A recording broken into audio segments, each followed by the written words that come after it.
Gandang umaga. Punta lang tayong tindahan, Asian Grocers. Kailangan natin ng baboy. At may special request. Si Brother Alan. Alan, shout out. Alan Corpus. Gagawa daw ng Siopao. So, samahan nyo ako. Bibili lang muna tayong baboy. Tapos, gagawa tayo ng Siopao. Okay?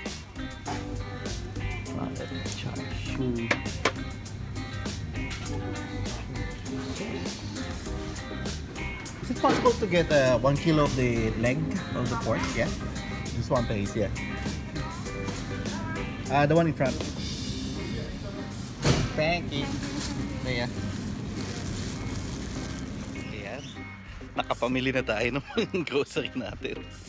Baboy tsaka barbecue sauce. Bali naisip ko lang gawin na yung char siu pork barbecue bun. So, gawin natin yung bao bun. Yung dough. So kikilangan natin 3/4 cups water. Medyo lukewarm siya, wag masyado malamig, wag masyado mainit. May yeast, 2 teaspoons.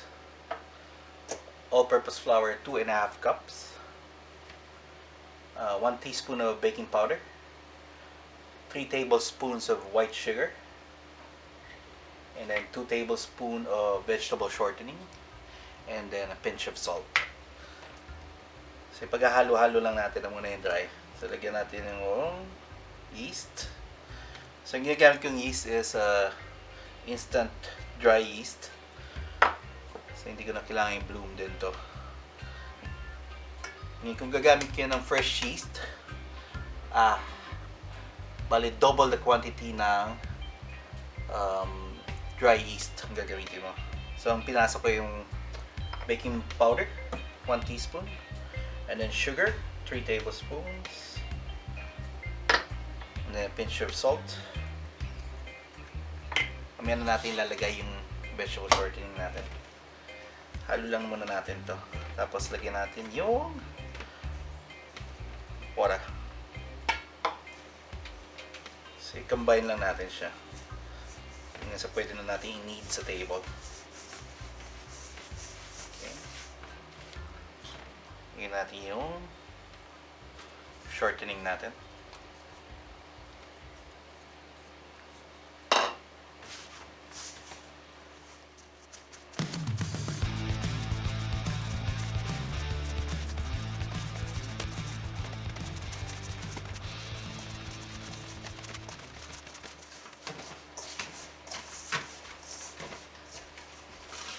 So, pwede na natin transfer sa clean surface natin.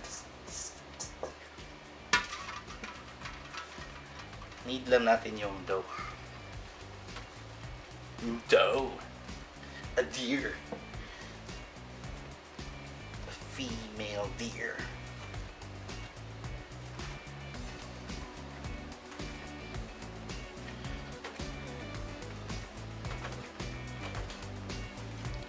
So at first, huwag kayo mag-attempt na magdagdag ng liquid kasi meron kang lard, vegetable shortening. So kala mo lang dry yung dough mo pero hindi. At yan, still wet siya.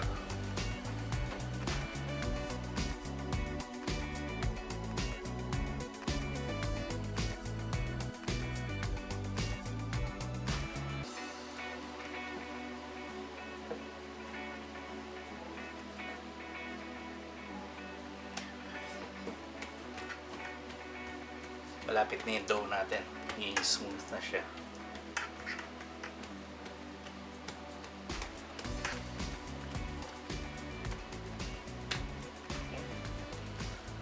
So ito yung rest lang natin siya mga 1 hour. Lagyan natin sa bowl, clean bowl. Medyo lagyan ko ng oil. So greased na siya. Okay.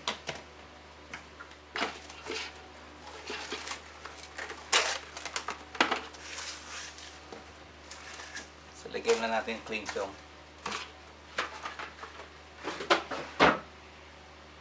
And then we'll let it rest for 1 hour.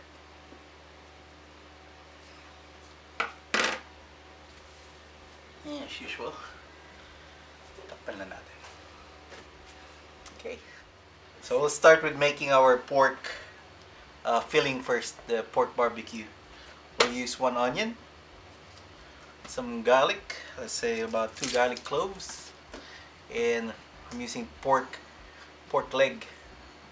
This one's 655 grams, and we'll be using the char siu sauce and some soy sauce and some sugar. So I'll just mince the garlic.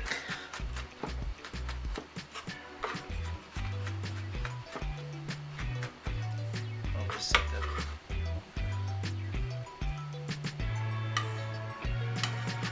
And we'll be needing our onions.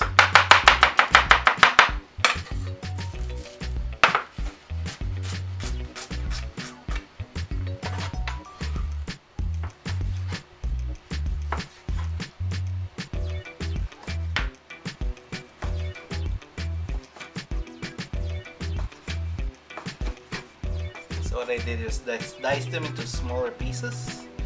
So I took off the skin as well. So just add some oil.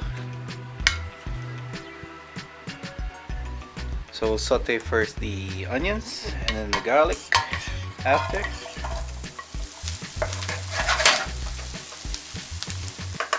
Add the garlic.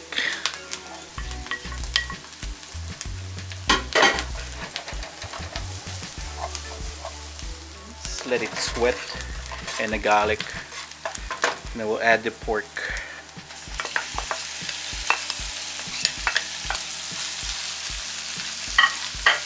Bale, gigisa lang natin yung baboy, sibuyas at saka bawang. Nagbabago naman yung kulay niyan.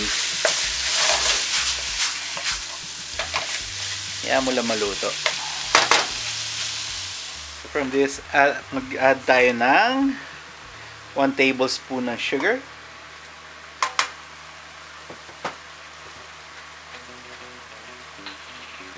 And another tablespoon of soy sauce.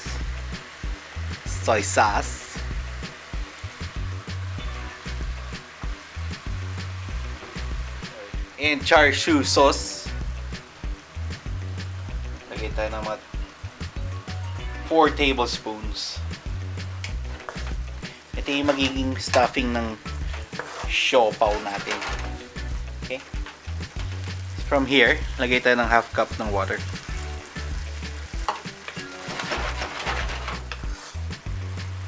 So yung pork, we'll just reduce it at the same time para lumambot yung baboy natin. So if you can see, medyo nag-dry na siya ng konti. So here, nag-dissolve lang ako ng cornstarch or corn flour, 1 tablespoon to 2 tablespoons of water. Ito yung para magiging sauce lang natin. Okay.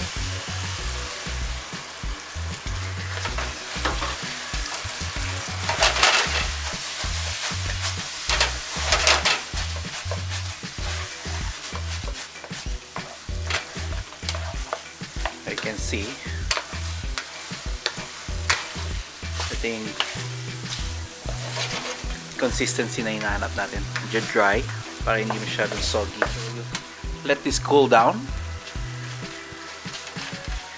para magamit natin sa pag-fill ng dough natin.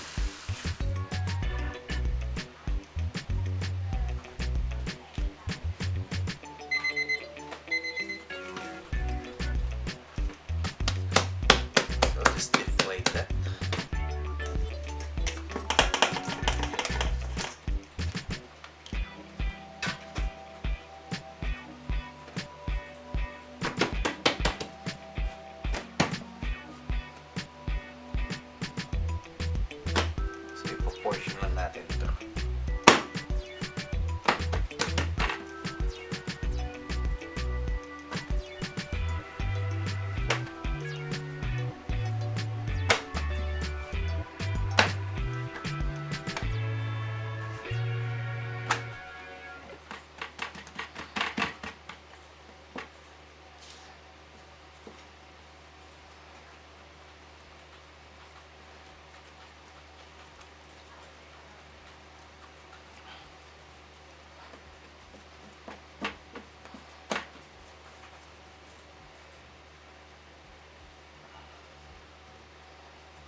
So I'm just portioning this to 60 grams each.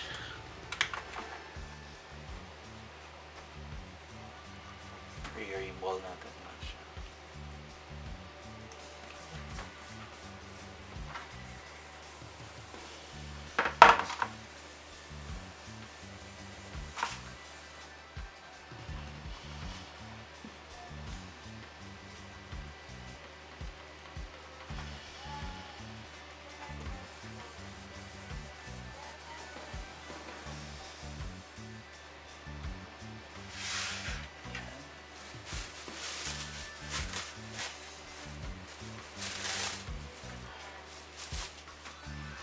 Ayan, portion na natin sila. Ready to feel na yan mamaya. Pahinga lang, rest ulit siya sa dali. So ito na yung feeling of the dough. Batin mo lang siya.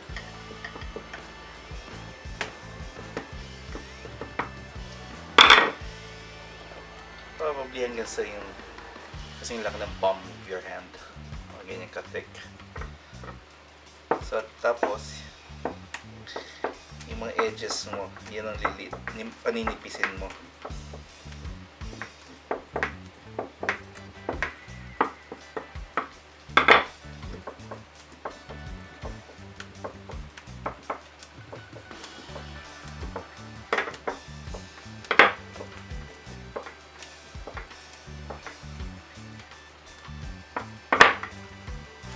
Feeling.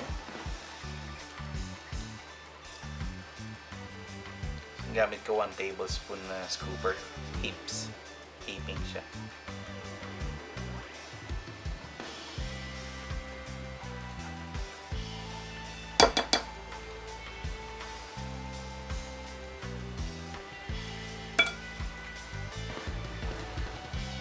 Kasi ito, kinikrimp mo lang yung dulo. Unti-unti mo lang siya pina-fold yung taas.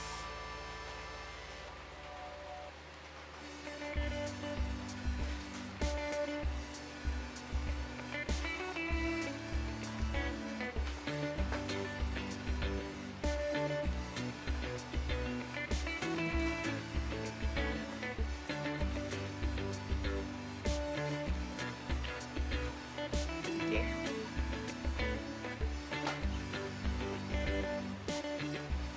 Twist mo lang.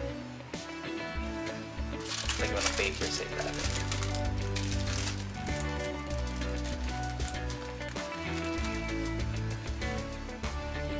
Yan. So, na-portion na natin lahat sila. So, we're just waiting for the water to boil. And then we'll just steam.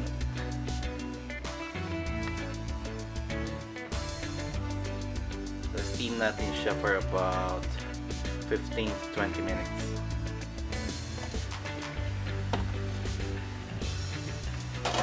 Luto na. Tingnan natin yung loob ng isang siopao.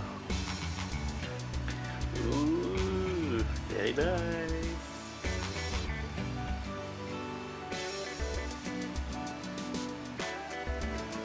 Mga taste testers natin.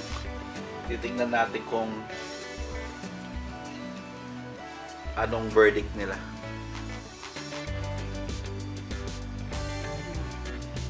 Sarap mo, ma'am. You like it? Sarap. Yeah. Okay, so hanggang dyan lang po ang siopao recipe natin for Try today. ninyo sa bahay nyo. Kasi naka-lockdown lahat ng tao. Ayan, sige, magpapaalam na po ang mga siopao boys and girls. Paalam! Mag-ingat po tayong lahat sa bahay. Sarap. Sarap nga.